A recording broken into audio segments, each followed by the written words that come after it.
Merci de nous suivre dans votre émission Au-delà du handicap, l'espace qui met en lumière les parcours forts, les talents et les voix qui inspirent toute une nation. Aujourd'hui, nous recevons un homme au parcours exceptionnel. Né en France, devenu non-voyant en 2020, il a transformé cette situation en une mission de vie. Rendre le sport accessible, révéler les talents et unir les communautés. Il est fondateur de Satu Sport Events, initiateur du grand tournoi Show-Os en Guinée, conseiller sportif et leader engagé. Monsieur Alpha Yaya Diallo, merci d'être avec nous dans Au-delà du handicap. Bonjour Madame Diallo, vous allez bien? Oui, ça va. Merci pour vos éloges et c'est un plaisir d'être avec vous. Merci. Merci une fois d'être venu à cette émission et d'avoir accepté notre invitation. Pour Merci. commencer, Monsieur Diallo, qui êtes-vous réellement? Alors, moi je suis guinéen avant tout, je suis français d'origine guinéenne. Je vis en France, à Nice. Je suis triplé. Et j'ai aujourd'hui la chance d'avoir eu l'opportunité d'organiser de nombreux événements sportifs inclusifs. Ça a commencé en France et là c'est ma première en Guinée. Vous êtes devenu non-voyant en 2020. C'est ça. Comment avez-vous vécu cette épreuve? Ça n'a pas été facile. Là, je vous en parle encore, je suis encore dans un cauchemar. Pour moi, c'est irréel, mais on est obligé de vivre avec. Oui. Vous savez, quand on a entre 20 et 21 ans, on a des aspirations et on prend une claque quand on perd la vue. Donc du coup, on ne sait pas quoi faire, il faut se réadapter à un mode de vie différent. Vous savez, dans notre communauté, une personne en situation de handicap est censée rester à la maison. Donc j'étais en train de gamberger dans ma tête. Et vous savez, j'aime bien utiliser, je le dis souvent dans toutes mes interviews, le mot clutch. Clutch au basket, c'est qu'est-ce que tu fais? Tu es en situation inconfortable. Il te reste 4 secondes. Soit tu vis la gloire au maximum, soit tu abandonnes, tu pars avec des regrets. Et moi, j'ai voulu vivre la gloire au maximum. Je me suis dit, c'est pas un frein pour moi. Il fallait que je m'adapte. Ça n'a pas été facile pour moi et mes parents. Mais j'ai pas baissé les bras. J'ai poursuivi jusqu'à obtenir mon master en management sportif. Et j'en suis actuellement maintenant. Comment avez-vous trouvé la force de transformer cette situation en un moteur d'action? Bah après, moi j'ai toujours été une personne sous-estimée entre guillemets depuis mon enfance. Vous savez, mes frères ils sont plus grands que moi en taille, ils avaient plus de qualité athlétique que moi. Donc moi il fallait que je trouve la force autre part. Donc c'était la force intellectuelle. Et grâce à ça, j'ai pu me former, j'ai pu m'éduquer aussi, m'auto-m'éduquer. Et ça m'a permis d'être où j'en suis. Et là, j'applique cela à des actions concrètes. Vous êtes le fondateur de SAT Sport Events. Comment est née cette association? Alors, elle a une genèse, SAT Sport Events, elle a une genèse qui se dit Sport, Accessibilité et Talent. Avant, ça s'appelait Seydou Alpha Tom. C'est 3 amis passionnés justement de sport, issus de la même école de management sportif à Nice. Et on a effectué un stage ensemble. On a organisé un tournoi de foot. On s'est dit qu'il y avait de la demande et on s'est dit pourquoi pas créer notre association qui fera 2 volets, non 3 volets. C'est le volet sportif, c'est-à-dire détecter des talents, inclusif, c'est-à-dire faire promouvoir le handicap visuel à travers des actions concrètes, comme des challenges que j'ai mis en place, comme le blind kick, dont je vais en parler après, et il y a le côté festif. Et donc du coup, tout ça, ça a allié, et le fait que aussi ce sont des amis qui adhèrent, qui m'accompagnent au quotidien, ça a facilité en fait la fusion. Et donc du coup, c'est là est né SAT Sport Events. Quelle est la vision de SAT Sport Events? C'est voir plus loin. C'est un sens, voir plus loin. SAT, c'est voir plus loin, c'est-à-dire au-delà des limites. C'est à travers mon parcours, c'est que, vous savez, souvent, vous vivez au quotidien, on fait des choses qui paraissent extraordinaires pour les gens. Moi, j'ai pas de limite. Moi, la seule limite, c'est la mort. Donc, du coup, tant que je vis, je ferai le nécessaire pour pouvoir me surpasser. Et donc du coup, c'est ce message que je veux faire passer à d'autres personnes en situation de handicap et même autres. Parce que souvent, on parle de situations de handicap. Il y en a Oui. qui vivent des situations très difficiles aussi, Mhm. que ce soit financières ou autres. Mais il ne faut pas baisser les bras. Ouais. La dépression, elle va exister, mais il ne faut pas penser à avoir des idées suicidaires. Il faut aussi trouver un moyen de pouvoir s'en sortir Tout à et fait. vivre ce moment à fond. Donc du coup, c'est ce que j'essaie d'appliquer à travers mon association, quoi. Et à l'avenir, c'est quoi la vision? La vision à moyen terme, c'est établir SAT dans tout territoire français. Pour l'instant, on est basé à Nice et dans le sud de la France. Mhm. On l'a fait un peu à Lille, on l'a fait un peu à Paris. Et à long terme, c'est vraiment m'installer à l'international, surtout en Guinée, parce que j'ai beaucoup de choses à faire en Guinée. Là, c'est la première Vous édition avez de mon beaucoup événement. de projets pour la Guinée. Ouais, j'ai beaucoup de choses à faire pour la Guinée autour de l'inclusion, autour du handicap. Je pense plus apporter ma pierre à l'édifice en Guinée qu'en France, avec toute honnêteté, Oui. car la France, on est beaucoup avancé. Mhm. La Guinée a besoin de porte-parole comme moi, justement, qui a un parcours atypique à et fait. qui est accompagné justement en France par des structures. Et si moi, je peux ramener ces structures-là en Guinée et permettre justement d'intégrer les personnes en situation de handicap, que ce soit dans les écoles, que ce soit dans les structures sportives et autres, bah, ça peut être que bénéfique pour tout le monde. Et votre slogan repose sur des valeurs, respect, unité, diversité. Pourquoi ces trois mots? Parce que moi, je fais partie de ce groupe de personnes qui ne jugent pas une personne, qui ne sous-estiment pas une personne. Peu importe son état de santé, son état physique, peu importe, il peut devenir quelqu'un demain et tu auras besoin de lui. Bien sûr. Et l'unité, pourquoi? Parce que c'est la force qui fait l'union. Donc du coup, on ne peut pas réussir seul. Il faut tout un ensemble. Je prends exemple souvent sur Stephen Hawking, qui est un grand physicien qui avait un handicap très lourd, qui ne pouvait pas parler. Justement, il a créé la théorie de la relativité et ça s'applique maintenant actuellement. Donc du coup, il a fallu que les gens adhèrent à son projet. Et moi, mon but, c'est qu'ils adhèrent au projet SAT et qu'on puisse évoluer ensemble pour créer une meilleure union. Parlons maintenant du tournoi Show-Os. En quoi cet événement est spécial? Cet événement est spécial car la Guinée est un pays d'événementiel, culturel déjà, on le sait, avec des événements artistiques et musicaux. Et donc du coup, moi je voudrais que ce soit aussi un pays d'événementiel sportif. C'est ce que j'ai expliqué, c'est qu'à travers ma structure, je vais appliquer trois volets. Le volet compétitif pour pouvoir dénicher des talents et permettre demain, pourquoi pas, de toucher le sommet au niveau international en Guinée et pourquoi pas aller en Europe aussi. Il y a le côté aussi inclusif où il faut mettre en place autour de l'événement des stands et des ateliers autour de l'inclusion, autour de l'handicap visuel pour pouvoir faire en sorte de sensibiliser le public guinéen autour du handicap visuel. Et il y a le troisième volet, c'est le volet festif. Faire le show au maximum. Je m'inspire beaucoup des événements qui ont lieu en France, qui sont les événements phares de street urbain du monde entier, qui sont le Quai 54 et un plus tard. Et je souhaite l'appliquer ici. Je sais que la Guinée a un potentiel vraiment assez fort. Et je sais que cette première édition va compter pour pouvoir pérenniser cet événement, quoi. Tout à fait. Dont le nom Show-Us. Show-Us, ça veut dire montre-moi ce dont tu es capable de faire sur le terrain et en dehors. Vous êtes dans votre émission Au-delà du handicap sur la RTG2 et nous avons sur ce plateau Alpha Yaya Diallo, fondateur de Satu Sport Events, initiateur du grand tournoi Show-Os en Guinée. Il est conseiller sportif et leader engagé. Alors, Monsieur Diallo, en quoi Show-Os est-il important pour la jeunesse guinéenne? En quoi Show-Us est-il important pour la jeunesse guinéenne? Parce que c'est un moment où il faut faire passer un message. La jeunesse guinéenne a beaucoup souffert dans beaucoup de choses, dans beaucoup de... Je ne vais pas rentrer en détail, mais il y a eu beaucoup d'événements qui sont passés. Et donc du coup, cet événement va permettre justement de pouvoir soulager la jeunesse guinéenne qu'on a besoin. On n'a pas assez d'infrastructures pour pouvoir justement profiter au maximum, pratiquer du sport et aussi profiter des moments de plaisir. On vit dans un monde hyper connecté, surtout. Justement, je vais faire en sorte que la jeunesse guinéenne puisse sortir de cette sphère des réseaux sociaux et profiter de la réalité. Parce que nous, on a eu la chance à notre époque, justement, de pouvoir vivre ces moments-là. Et je voudrais que demain, ils gardent cette mémoire en tête que, ah oui, il y a eu Show-Us et j'ai pas eu besoin d'aller sur les réseaux sociaux, je l'ai vécu au maximum, quoi.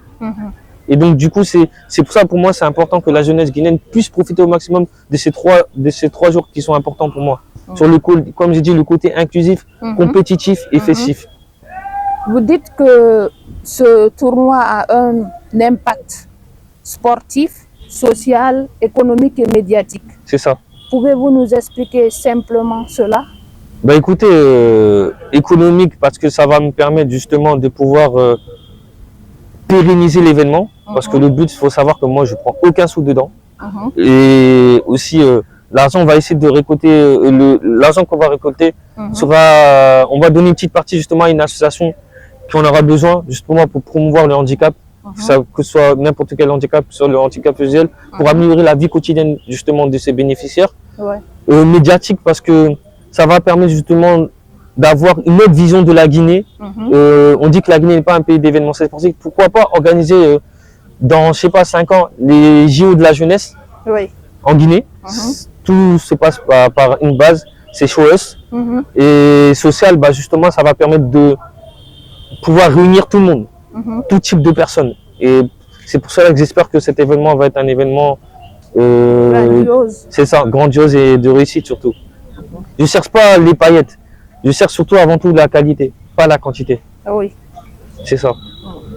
Quel message lancez-vous aux institutions, entreprises et partenaires qui peuvent soutenir SHOES?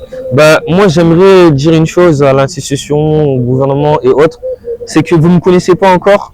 Moi, je suis là justement pour vous appuyer à améliorer justement plusieurs volets qui sont l'inclusion, le sport et le côté culture. Et sans ça, je peux pas le faire sans vous. J'aurais pu le faire en France, mais la Guinée, c'est mon pays. Pour cela, je compte sur vous, s'il vous plaît, pour pouvoir m'aider à pérenniser cet événement-là. Ça passera par cette première édition et on va faire en sorte, Inch'Allah, si Dieu le veut, de pouvoir faire en sorte que cet événement soit un événement continental et pourquoi pas international. Voilà. Donc j'espère vraiment que vous allez adhérer à ce beau projet parce que c'est un projet qui me tient à cœur et qui tient à cœur à beaucoup de personnes, que ce soit la jeunesse, que ce soit des personnes en situation de handicap. Et donc du coup, j'espère vraiment que les institutions vont adhérer à ce beau projet. Vous êtes aujourd'hui sur le plateau de Au-delà du handicap. Selon vous, pourquoi ce type d'émission doit être soutenu en Guinée? Parce que le handicap, comme on dit, est un peu stigmatisé, on va dire. Et justement, la voix de personnes comme vous et beaucoup d'autres personnes, je peux citer l'Union des aveugles de Guinée, justement, qui mettent beaucoup d'actions en place et qui sont l'avenir du pays. Ça, c'est très important à le savoir. C'est pas parce qu'on est en situation de handicap qu'on n'a pas de bagage intellectuel, qu'on n'a pas de bagage au niveau diplomatique. Et ce sont ces personnes-là qui vont gouverner demain le pays. Donc du coup, je pense que votre émission est là justement pour pouvoir mettre la lumière sur ces personnes-là et pouvoir donner plus de crédibilité surtout. Voilà, et donc du coup, j'espère que le gouvernement va continuer à soutenir ce genre de projet. Et moi, je soutiens cette émission. Merci. Merci à vous. En tant que leader médiatique, que pensez-vous de l'importance de donner plus de visibilité aux personnes vivant avec handicap? Ben parce que ils ont du talent. Ils ont du talent, comme j'ai répété encore, ils ont du talent, ils ont beaucoup de choses à montrer aussi, à inspirer surtout. Parce que souvent, comme j'ai dit, on aime trop se plaindre, ah j'ai pas ça, ah j'ai pas ça. Mais regarde la personne qui est en face de toi, regarde comment il vit. Il a le sourire. Juste le sourire, ça peut changer la vie d'une personne. Donc du coup, je pense que ces personnes méritent d'être mises en avant, avoir de la lumière et pouvoir les accompagner justement sans avoir de la pitié, parce qu'ils ne cherchent pas à avoir de la pitié. Ils cherchent à avoir justement de l'encadrement et pour pouvoir exceller et pour pouvoir vivre dans un monde vraiment rempli d'égalité et de chance pour tous et toutes. Que diriez-vous aux partenaires pour les encourager à soutenir au-delà du handicap? Moi, les partenaires, j'aimerais dire, comme je dis pour SHOES, ça passe par faites confiance justement à ces personnes qui sont, pour moi, j'aime pas utiliser le mot handicap même, qui ont des difficultés justement, appuyez-les soutenez-les et vous inquiétez pas, vous n'allez jamais le regretter. Justement, comme je répète encore, c'est l'avenir du pays. Vous vous rendez pas compte maintenant, vous allez vous rappeler de cette date du 23 décembre 2025, ce que j'ai dit, c'est l'avenir du pays. Franchement, donc du coup, je compte sur tous les partenaires pour pouvoir soutenir au-delà du handicap, parce que c'est un projet qui peut avoir beaucoup de sens et qui a beaucoup de sens surtout. Quelles valeurs souhaitez-vous transmettre à la jeunesse guinéenne à travers votre parcours? Les valeurs de respect, moi surtout, de solidarité et aussi de résilience. Je ne peux pas être où j'en suis si je n'étais pas résilient. Je peux rester dans mon cachot, comme on dit, chez moi, mais j'ai pas baissé les bras. Ça n'a pas été facile, hein, faut pas me voir comme ça. J'ai eu des moments de doute terribles, mais j'ai jamais montré mes émotions. Donc du coup, là, si j'en suis où j'en suis actuellement, à ce plateau-là, c'est que j'ai réussi à passer une étape. Donc du coup, je pense que la jeunesse guinéenne peut se dire aussi que oui, on vit des moments de galère, mais on peut s'en sortir même dans un pays qui est en voie de développement. Moi, je suis pas de cette partie qui dit ah, faut laisser tomber, il n'y a rien. Non, il y a beaucoup d'opportunités. Il y a beaucoup d'opportunités. C'est pas parce que je suis en France que je dis ça. Hein. C'est que je le remarque et faites confiance en vous, surtout. Je rappelle que vous suivez la RTG2, la télé de proximité, dans votre émission Au-delà du handicap, qui reçoit sur ce plateau Alpha Yahya Diallo, fondateur de Satu Sport Events, conseiller sportif et leader engagé, initiateur du grand tournoi Show-Os en Guinée, qui débute d'ailleurs ce jour 23 décembre. Alors, Monsieur Diallo, selon vous, quel est le plus grand handicap dans la vie? Le physique, l'engagement ou le manque d'opportunités? Waouh, c'est une très bonne question. Moi, je dirais pas le physique. Moi, je dirais l'engagement. Parce que on peut être engagé et ça perdure pas. C'est souvent, j'aime bien utiliser ce mot. On peut être motivé, mais on ne peut pas être discipliné. La motivation, on peut la perdre, mais la discipline, on l'a. Que ça nous plaise ou non, même si ça nous fait mal, on continue. C'est ça l'engagement. Pour moi, l'engagement est un handicap parce que on peut avoir des périodes de doute et abandonner.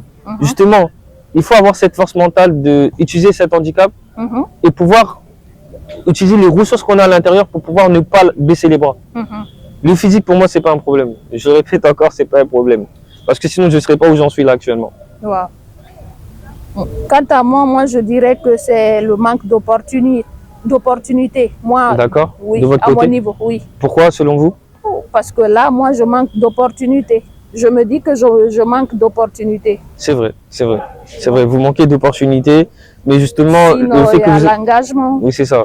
L'engagement, justement, c'est une force qui va vous permettre d'avoir de l'opportunité. C'est ça votre force. C'est que l'engagement va vous permettre d'avoir des opportunités. Mais si demain vous continuez à vous baisser les bras, bah, ça sera un handicap pour vous. Non, pas donc, du coup, jamais. Je ne baisserai jamais. Bah, parfait, parfait. Donc du coup, je pense que il faut utiliser l'engagement au maximum. L'opportunité viendra au fur et à mesure, avec la force et le courage. Quel message fort adressez-vous aujourd'hui aux personnes vivant avec handicap? Bah, j'aimerais dire que ce n'est pas une fin en soi. Oui, tu es handicapé. Je ne vais même pas utiliser handicap. Tu es en difficulté. Mais ça ne doit en aucun cas t'empêcher de pouvoir réaliser ce que tu as envie de réaliser. N'écoute pas les on-dit. Franchement, que ce soit les parents, exactement, les parents, ils sont là pour protéger, je suis d'accord. Mais ils ne peuvent pas décider à ta place. Ça, c'est impossible. Chacun a une vie. Ils ont eu leur vie, toi, tu as la tienne. Donc, vis en fonction de tes envies, de tes aspirations. C'est comme ça que tu vas évoluer. Ne baisse pas les bras. Ne cherche pas. Je sais que ce qui est terrible, c'est quand je vois des personnes mendier. Ne cherche pas à mendier. C'est terrible ce que je dis. Hein. C'est pas facile, ça me touche parce que je sais que c'est le quotidien de beaucoup de personnes parce qu'ils sont pas accompagnés. Justement, on a tous du talent. Moi, je suis pas d'accord. On a tous du talent quelque part. Que ce soit dans l'entrepreneuriat, que ce soit dans le monde sportif, peu importe. Mais justement, ne baisse pas les bras. En fait, ça va te pousser justement à ces gens à avoir une autre opinion de toi. Et ça va te pousser justement à pouvoir réaliser ce que tu as envie de faire. Donc, ne baisse pas les bras. Ne baisse pas les bras. T'es en difficulté, certes, mais c'est pas une fin en soi. Je peux dire, vous êtes l'exemple parfait, par exemple. Vous êtes là, vous êtes journaliste, vous n'avez pas d'opportunité, mais vous pouvez être fier de vous déjà, Mariam Diallo. Parce que vous êtes là, vous faites du contenu, et ça inspire les gens. Si vous avez abandonné, est-ce que vous serez là? Non. Pas du tout. Donc du coup, moi je pense que il faut être résilient. La résilience, c'est le mot d'ordre. La résilience, faut pas baisser les bras. Et j'espère que ça ira. Moi d'ailleurs, le slogan de mon émission Au-delà du handicap, c'est ensemble contre la mendicité. C'est ça. C'est Et ça a du pour sens. finir, Monsieur Diallo, quel est le plus grand rêve pour la Guinée que vous avez? Moi, le plus grand rêve pour la Guinée, je veux juste dire quelque chose, c'est que j'espère que la Guinée sera un pays unifié. Un pays unifié dans tous les sens du terme. Moi, je vais utiliser sur le côté sociétal d'abord, parce que c'est surtout ça, l'acceptation de son prochain. Parce que si tu acceptes ton prochain, tu peux évoluer. C'est ça qui fait la force de beaucoup de pays. Donc du coup, j'espère que la Guinée sera un pays unifié, donc qui va permettre d'évoluer le pays sans critiquer son prochain et qui fera de la Guinée un pays exemplaire dans le continent d'abord africain, en Afrique de l'Ouest, et après, Inch'Allah, si Dieu le permet, au niveau international. Merci, Monsieur Diallo. Merci à vous. Nous arrivons à la fin de cette émission, Au-delà du handicap, avec Alpha Yaya Diallo, un homme qui montre que le handicap n'est pas une fin en soi, mais le début d'un autre combat. Merci pour ce témoignage fort, ce message d'espoir et cet engagement pour la jeunesse et le sport. Merci à vous, chers téléspectateurs, de nous avoir suivis sur RTG2 dans Au-delà du handicap. Rendez-vous très bientôt pour un nouveau portrait inspirant. Et abonnez-vous, c'est important. Avant de nous quitter, notez bien ce numéro, le 629 29 33 04. C'est par ici que la conversation continue.